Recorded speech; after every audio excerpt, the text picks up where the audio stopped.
Hi friends, host Eric here, host Talking with Famous People, and we're going to watch Brittney's response here. See what she had to say. My new boyfriend, we've been together less than a month. His personality type is INTP, I'm ENTP. I live here in Olympia, Washington, and I just recently got a video message from Talking with Famous People host Eric and his crew. It was controversial over a letter that I sent him and his wife, fiance Kim. She's an ISFJ. I took copies of everything I sent them. This card I found at a weed shop when I was in there getting something, and it was really cool. I liked it. It came with a little pouch. This is a photocopy, but it came with a little pouch to put some weed in and give as a gift. It was $9.99 plus tax, which I think who fucking cares? Or so. That was the back. Oh, that's the front. That's the back. It says, "Open your eyes to all the possibilities," which I really liked because I love possibilities. That's the front of the envelope. You asshole! That I sent. Really Why cool stickers. no, Eric? Eric? One that I got back Why in would August. you do this? And then some pretty peonies, which my mom loves peonies, so I like to have different stamps. Alright. If anyone ever wants to send me a gift. Oh, there's my address right And on there. ours, I love thank you. stamps, so any stamps would be Fucker. cool. So what I did actually, looks like I took a second copy. I even photocopied the back and sealed it and made 'Cause you're put my neurotic. signature. That's what I always do on the back of my cards. I have a dad that's up in jail in Kenai, what's it called, Wildwood Correctional in Kenai, Alaska. He's been there about 2.5 years, and that's actually what made my life change, is when I found out about that. We'd been separated. That's when my life a long changed, when time. you found my address. Now you've given it to Reality hit everybody in, and else. I realized Thank what you. was really going on. I was in denial at that point, started to act like things didn't happen. I was feeling better. I'd started counseling, antidepressant, You pissed me off EMDR. too. What did I do? I was a trauma nurse You're fine with for that. ER nurse for 8 years, hospice nurse for 7 Getting months. upset isn't gonna be good. 2 years before that, med Just surg. take a Went to breath. college Let's for watch the video. 4 okay? years. I went back to college recently. Quit that. I was going to be an ARNP, but then I realized I didn't want to get cramped in such a tight position. Well, that day that I sent that, finally, I had that for a minute. I had it for about 2 weeks, and I was going to send it to Eric, because when I saw it, Eric and Kim, when I saw it, I thought it was a really cool card, very unique. So I just bought it. I would never spend $9.99 on a card, but the idea was cool, and Eric's gave me a lot of advice, even if indirect, but he's given me direct advice as well since I met him back in December. So anyway, there was a point in where I did have a crush on Eric, and that was because I liked his personality, because I was looking for someone like me, not to It's love. not because I just was wanted sexy. to see what someone was like, and I'm not saying I love him at all, but like crushes, I guess, first stage of that kind of stuff, whatever. But that was it. It was nothing obsessive, What are you nothing at looking all. at Just me like with the facial listening to expression him, for? and at times actually I would start to look at him like everybody else refers to him like father figure. So then I could see, he's telling me the hard truths that my father didn't tell me, or my stepfather. Which with him, it's actually given, with his show and his people and experiences, it's given me a lot of opportunity to grow, for sure. Having social pressure on you, people not liking you when they're very removed from you, not in your physical presence, over shitty connection line often, which mine was always shitty, and people over speaking you, which I did for a while. I didn't know I was doing that, really. I'm not that smart, even though I'm smart. So anyway, that day that I wrote the message, note to him, I hadn't written in a couple weeks, and I've had this boyfriend, and we've just been doing everything together. We've only been apart 3 hours. That was back on August, we met August 3rd. We've been apart 3 hours. He left one day and came right back, and he's been with me since. Said he didn't want to lose that valuable time with me. We do everything together. His friends are really awesome. One of his close friends that he just reunited with, that they were over in Iraq together. He was Calvert. He's a mechanic. Get to on the response, Bradley's, lady. which are troop carriers. So we spent a long time together. Anyway, so I sat down to write, and when I started writing, I would write about things I'm interested in. So I write about usually the person I'm with, because I see a lot of things in them, and I see a lot of myself, and it's just beautiful, and I can get some words out real quick. So I wrote him, well, I didn't write him these things. I was writing, and I just started going, and I do a page at a time, and then I start a new page and do another thing. Kind of sometimes use the last subject, or start a whole new one, however I feel. Sometimes I'll title the next page with my very last line from a page to get me started on a new track, though.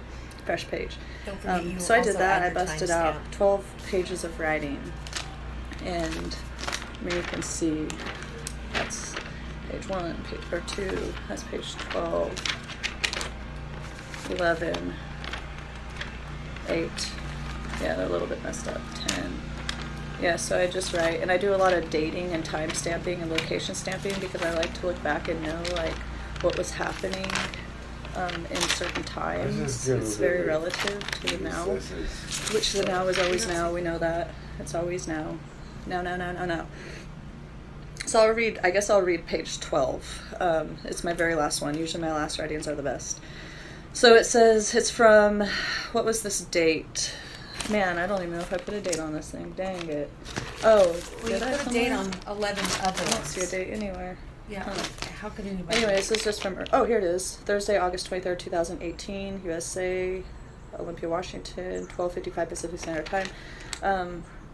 So then I set my pen down, and at 12:24 Pacific Standard Time, I started writing again, and Nobody I finished, or no, 13:24 Pacific Standard Time, I started writing again, and I finished at 13:32 Pacific Standard Time. So this took me 8 minutes to write. It was a little longer than my other ones, because sometimes my sentences are really fucking short, and I just keep going, connecting stuff.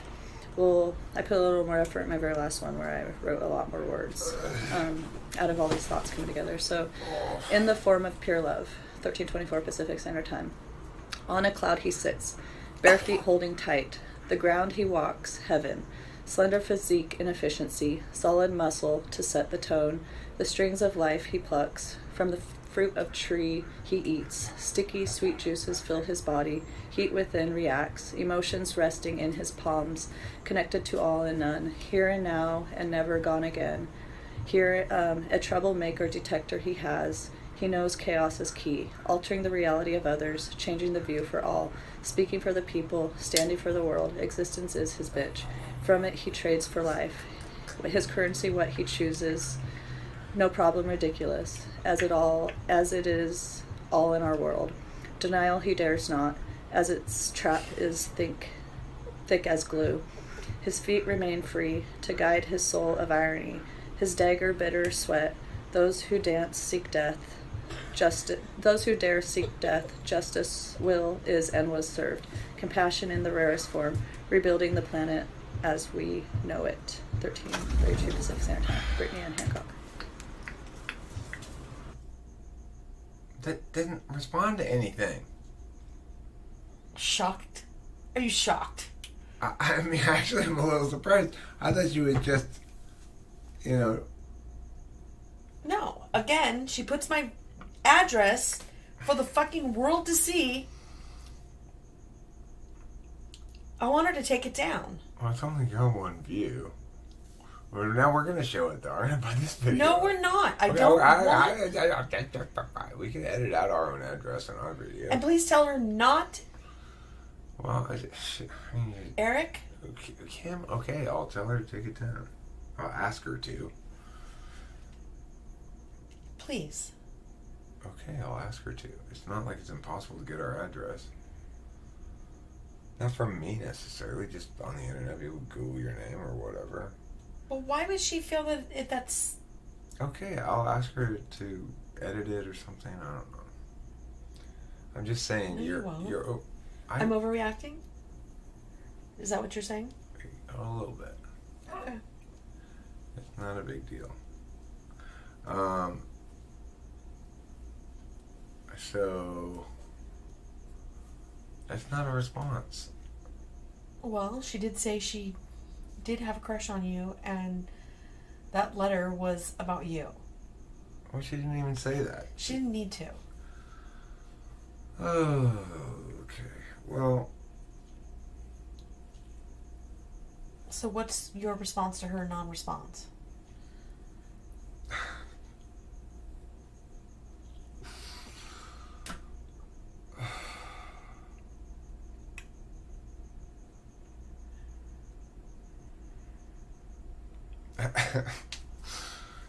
I don't know.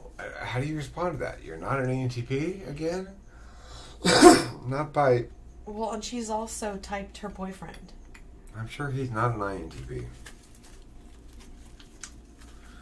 You, Brittney, are what's known as an ESFP. You have extrovert sensing, which is why everything you do is all sensing, sensory, and even like that response wasn't ideational at all.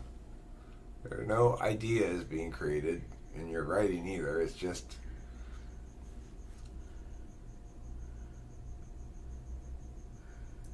Diarrhea of the mouth. NI. It's just fourth slot NI. Over and over again. That makes sense to nobody but her. It doesn't make any sense to her. It makes sense to lots of people, but not to you. What I mean by fourth slot NI is... So her letter does make sense to you. No, what I mean by fourth slot NI. NI is distilling things down to a singular truth. Like what you were just using right there, kind of, was NI. So it does make sense to you. Is that what you're saying? Or it doesn't? You're using kind of TI-NI thing, right? But what Brittney does in her letters is says a bunch of, or in all of her writing, she says a bunch of Yeah, she doesn't write letters. enigmatic stuff, okay? So, enigmatic sounding truth, like, to be the whistle, you have to whistle the bee. You know, like little sayings like that that don't really mean anything. It's just, it's poor NI, it's bad NI. Now, somebody who uses it well, you hate to see NI used really badly, just like I hate to see SE used to ill effect. To me, SE used badly is like the most offensive thing when there's just a, well, let's just do it and not talk about it anymore kind of attitude. I don't like that. Well, similarly, you don't like it when people present half-baked nonsense as truths. So some people think that what she does is not nonsense? I mean, look, it's not that what she's doing in general is necessarily all nonsense. It's that her writings are not accomplishing what she's hoping they're accomplishing. She's trying to sort of become an ENTP in response to the fact that she's not, instead of accept who she is in response to the fact that she's not. She's got those two options. She can fight against who she is indefinitely because she uses her feelings as a tool function. So she doesn't think about things in terms of logical consistency. She just thinks about them in terms of what she wants it to be, what she wishes it were, how she'd like things to be in general. What she feels strongly about, what she doesn't feel strongly about. She knows what's important to her. She knows that being an ENT is very important to her. Why? Well, maybe because she's committed so much energy into this whole female ENTP thing, that's possible. But it could additionally be that... But what does she think that anybody stands to learn from her as an ENTP woman? I mean, people can learn from her whatever it is she has to teach. But if they think that she's... But she makes no sense. If she thinks that they're ENTPs... I mean, if an ENTP thinks that she's an ENTP and is trying to glean wisdom from her about what it's like to be an ENTP in some regard, or even if the person is not an ENTP and is trying to glean wisdom from, they'll be, to the extent that they listen to her, they'll be led astray, and they'll have a misconception about what an ENTP is, because to the extent that they take her at face value, as her name suggests, she's an ENTP, then they're going to be wrong about ENTPs or whatever information they glean about ENTPs from her. So, in that regard, she keeps running up against this objective wall that the only reason she can continue to get around it, so to speak, by which I mean insist on living this lie, is because she uses FI as a tool function. And she's got 4-slot NI that she's in the grips of right now. As far as she's concerned, the fact that she's an ENTP is the singular truth that most needs to be affirmed. Now, if she were to try to get out of this loop, she'd need to rely on her 4-slot NI to step up and do some work, which means she'd have to have it go reach up from inside of her and say, Brittney, you need to listen. He's speaking the truth. or, oh shit, I'm not an ENTP. Like that should occur to her at some point, and she'd have to accept it, despite the fact that she's used to dealing with things with her tool function. She's used to analyzing things with her feelings, not logically. So the NI, the overwhelmingness of the NI will have to be sufficient to overcome the powerful. She's always swinging a hammer. For her, the hammer is FI, and that means she's always swinging around what she wants the reality to be, not what it is. And so the strength of the truth is going to have to be sufficient to overcome that desire for reality to be as she wishes it to be, rather than as it actually is. She's referenced here at some point a bit of like time magic stuff. There is a time magic quality to life that one can aspire at, which is just to say,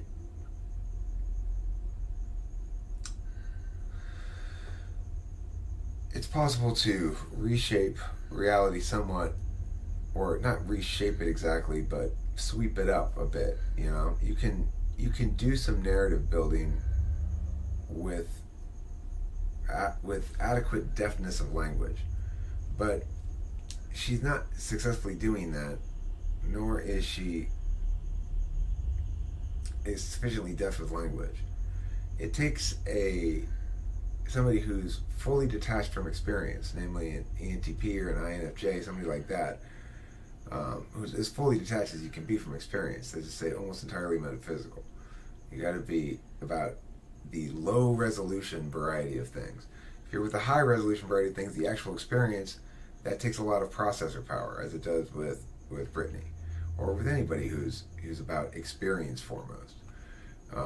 You only have a finite amount of process power. Since the metaphysical types like an ENTP or an INFJ processes always in symbols, they get a less rich experience or a less high resolution life, but it moves faster on its own metrics. So within language, it goes faster.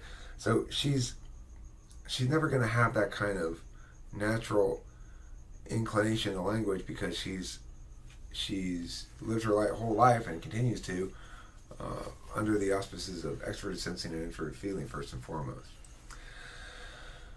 So, lag? Huh? Why is there a lag? It's just because it's big. Maybe if I make it smaller, then there won't be so much. It looks like less of a lag or something.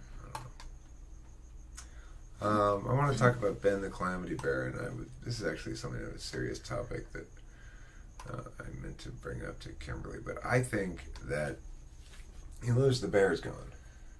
What? The bear, it's gone. You know. Where is it? I threw it in the trash and it got taken away by the garbage man. On accident? No, on purpose. It was cursed. By who? I don't know. Whoever originally had that bear, probably somebody who lived here before you did. Where was it? It was up on the little shelf, the crown molding. And why did you believe it was cursed? well,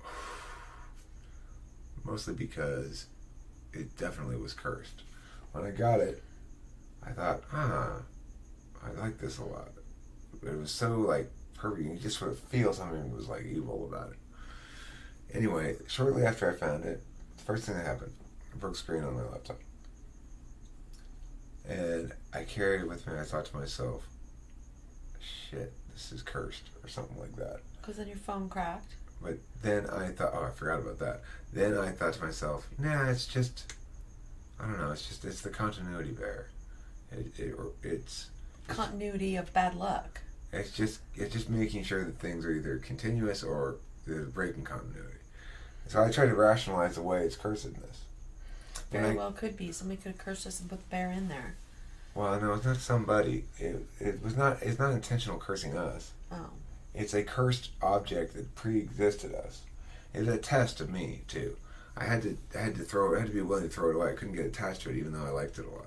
So anyway, I brought it out here, and I put it on my computer, but pointed. I was still worried about it being cursed. Instead of facing me, I had it face that direction. Yeah. Just up the driveway here, to where approximately the FJ or the Mini is parked out there. And what happened the next morning? That's exactly where the bear was facing, is exactly where Clyde was killed. Mm. So the cursed bear is probably responsible for that as well. Kim's right. I broke my phone that same day. I forgot about that. So I'll attribute that to the bear as well. And then later on, when I still had it pointing in that same direction, I looked, and it looked as though the FJ was getting a bit of an oil leak again. But I'm not sure that's the case. I got to check it out further. But at that point, I made a swift determination. I got up and I marched it out to the front. I put it in the garbage can, looking away from our house, and it was taken away on Monday. And my understanding of the nature of the curse, which is sort of intuitive, is that once I chose to get rid of it, it ceased to curse us. Although we did have a big fight too. We had a big fight that day before it was taken away on Monday. And ever since it got taken away, things have definitely gotten better. They have. So I've now renamed it from Ben the Continuity Bear to Ben the Calamity Bear. Hopefully, and I believe this to be the case as well from my intuition about the nature of the curse, is that it has a limited range and it has to be linked to somebody. So right now it's not linked to anybody. Once it's in the dump, well, it's a pretty cursed spot anyway. It can curse the old washer and dryer next to it or something, but I don't think it's going to be able to hurt anybody. So I thought about burning it with the fiery map gas flames of Yeller's Truth, but I didn't have any map gas. I only had propane. And I thought that could backfire because, I don't know, I'd already put it in the trash can, and if I went back to get it again, then I was giving in to its pull again, because it was a very attractive bear. I mean, it was like an amazing little figurine of a bear that was, I guess, plastic, but it had no like mold marks or anything that was cheap about it. It was a high quality little bear. A 1x2 piece of plastic bear. But a powerful object. Okay. So I had to resist the urge to use its evil power somehow to help me or whatever. Can't be done. I could have saved it somewhere and said, I'm going to give it to an enemy. And then they'll have the curse. $9.95. For this card? Yeah. $10? Well, it is a pretty good card. Yeah, Brittney always gives you really good gifts. She can't give you the same gift I can give you, though. No, she cannot. The most important gift of all, baby.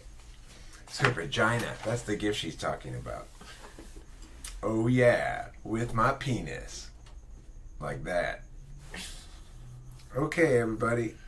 That's it for now. Don't forget to eat plenty of cheese. Correct.